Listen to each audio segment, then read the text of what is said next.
Hi, this is Eternal King bringing you another LOR video today. I wanted to provide a post-patch Eternal meta predictions video. So you're not going to get this from anyone else, especially with the number of people that are leaving LOR. And then you also talk about the number of people who play Eternal competitively and understand this format and are good at this format, and you're basically left with me, Eternal King. So I'm going to provide you with a comprehensive and very accurate prediction for all the top Eternal meta decks you should be playing this upcoming season at the end of February. So let's start it off. Let's go through all the different decks.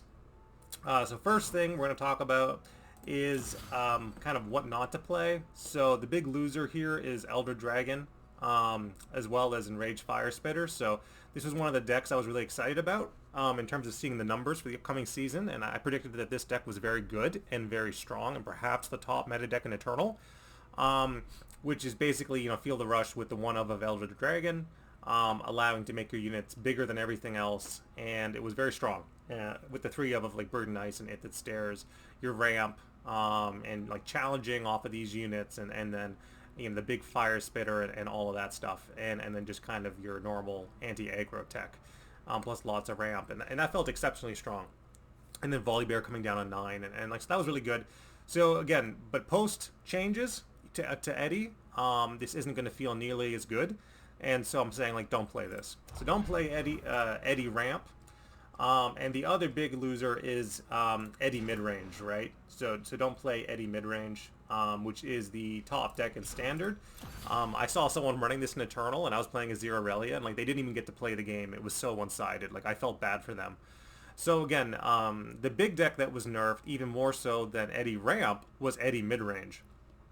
Eddy midrange is unplayable now in Standard or Eternal.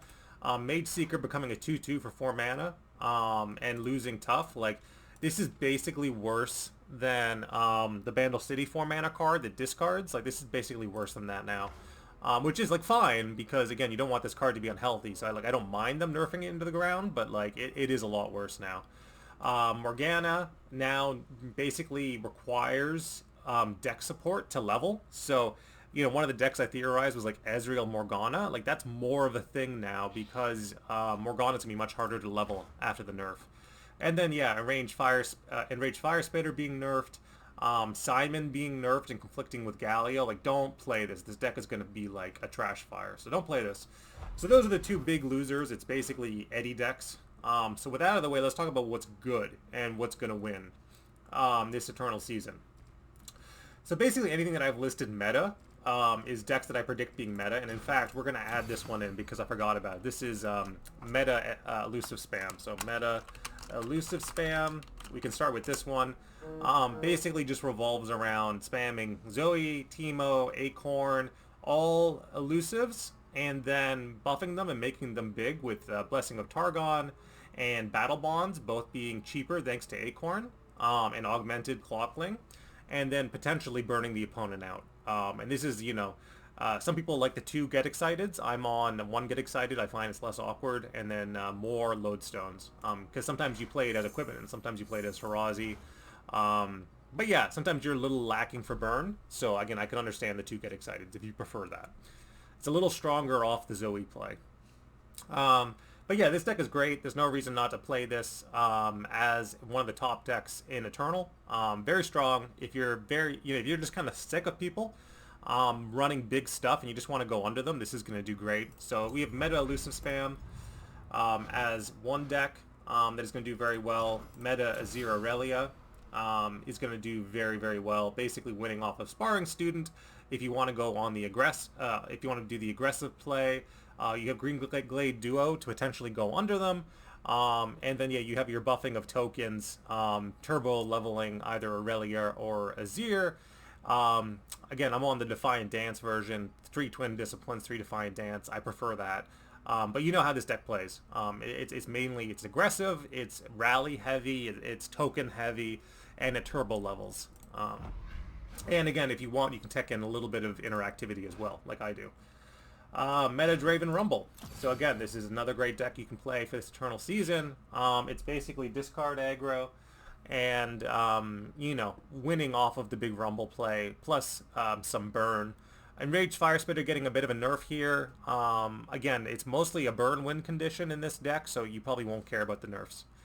But otherwise, yeah, this deck is still going to be very strong. It's just aggressive discard aggro with burn, turbo leveling champions, and again, or just, you know, high value aggressive champions on curve. And yeah, and yeah, that's all it needs. That's all it needs to succeed, and it's a good deck. It wins a lot. So again, just because meta Elusive Spam and meta Draven Rumble have like very, very low play rates doesn't mean they're bad decks. Statistically, they do very well. The other one that's low play rate but also does very well is meta Jayce Lux. So this is meta Jayce Lux, and it's, again, you know how this deck runs. You're basically doubling lasers. It's all control all the time. So you're playing Pharaoh's Financier, Mage Seeker Persuader, Petricite Broadwing. So basically trading in for value. Forge Chief trades in for value. Cheap removal, single combat. Sharp Sight is so that opponents can't go under you. So it's a little bit better than the other trick that you usually use. You know, Aftershocks for landmarks. It really is, you know, assembly line, again, for board presence. You know, 1 Hex Obliterator, 3 Shock Blasts. Shock Blast is an amazing card in PNZ. I would run 3 Shock Blasts in like most PNZ control decks. It's so good, even without like Jayce support. But obviously with Jayce Lux, it's even better. Great deck. Statistically doing very, very well as a control deck in Eternal. So most of these lists are putting up like 56% on average. So again, that means they're very good. The other best control deck other than Jayce Lux is going to be Nora Swain. Nora Swain, of course, being an absolute monster of a deck. Basically just trading in units that cycle. You know, Nora cycles, Junk Construct cycles, Oncologist cycles, everything cycles. And then you have, you know, Portapalooza cycles. Then you have Enraged Fire Spitter, boat cycles. So just everything, you know, kind of either is cheap removal, just tons and tons and tons of it, and it's you know, is eventually winning the game when the opponent runs out of stuff. But you don't really care about anything. Like if Leviathan dies, you don't care. If Enraged Fire Spitter dies, you don't care. If any of these cheap units die, you don't care. And then you're pinging and flocking and killing stuff that way, disintegrating. You know, disintegrating and flock kind of being what makes this deck work off of Pytos and stuff like that. All that's very good. I don't have to explain why it's a good deck. It's going to be, you know, very popular. I threw this in. I'm not very good with Poppy Taric Infinite Rally, but it puts up the numbers, and, you know, it does what it does very well, which is, you know, rallying infinitely. That's the whole point, is you jam, you know, Golden Aegis on Taric, and then you copy it onto the Poppy, and then you just rally, rally, rally, and everything gets super big. And that's how that deck functions. Great for combo players. If you're an OTK kind of combo player, this deck is going to kind of scratch that itch for you. If you love rallying, it's very good. Has some weaknesses, though, for sure, in my opinion. Talking about new stuff, meta Samaira Bot. So basically, Samaira's back, so that means Bot is back. We're back with Plaza Guardian. And the whole point of this deck is just to spam cheap spells and copy Bot, and you know, it really is just spam as many cheap spells as humanly possible, off the back of like Samaira and Seraphine. Like Samaira and Seraphine, without them, this deck just doesn't function, and that's why you don't see this deck without them. But now that Samaira's back, and she can just, you know, it's basically the 2 mana play of Samaira that makes her so toxic and strong. So your opponent plays a 1-drop, you play Samaira on turn 2 with 1 mana banked, and you just eat their 1-drop for free. And, you know, with the nerfs, you couldn't do that anymore, but now she's back to doing that. And that's such a huge tempo play, and it's so overwhelmingly strong that it literally makes this big card pile work.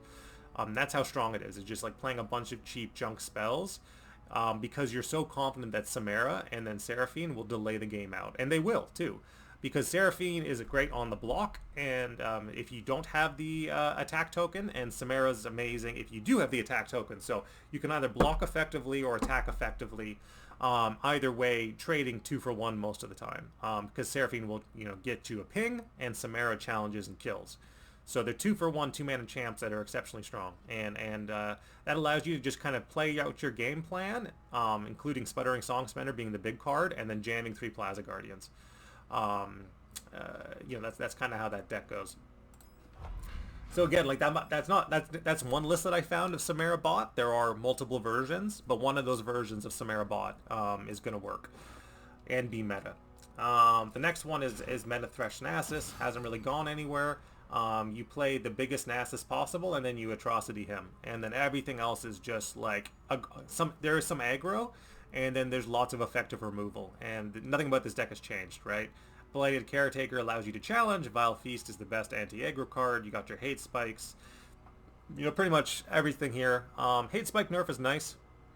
Basically becomes an Evelyn card now post-nerf. I think that was a good change. So you no longer get the husks, so there's like a tiny nerf to this deck, but I don't think it really matters.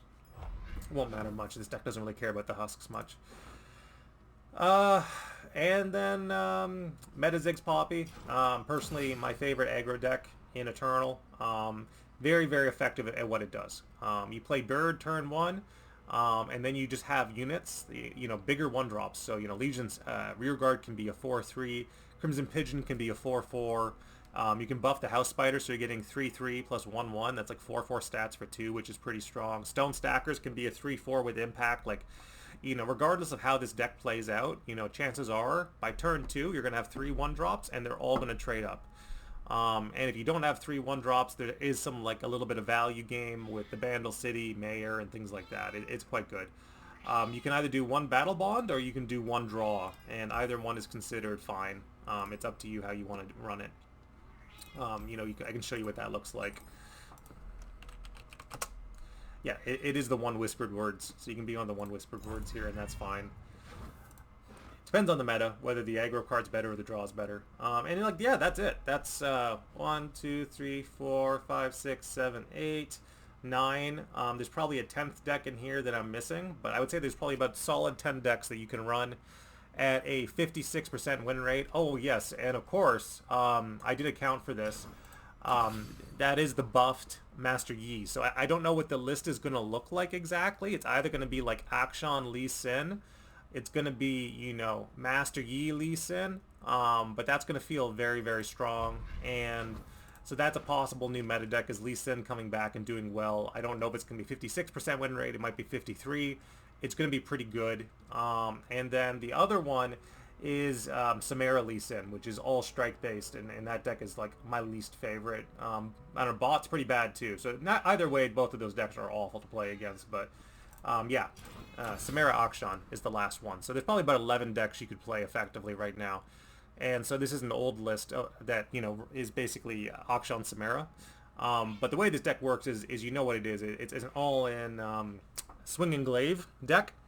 So you basically are just creating the largest Akshans and Samairas as you can, and taking advantage of their early game pressure to make them insanely huge and uninteractive. And yeah, you know, that's fun. Looking forward to that.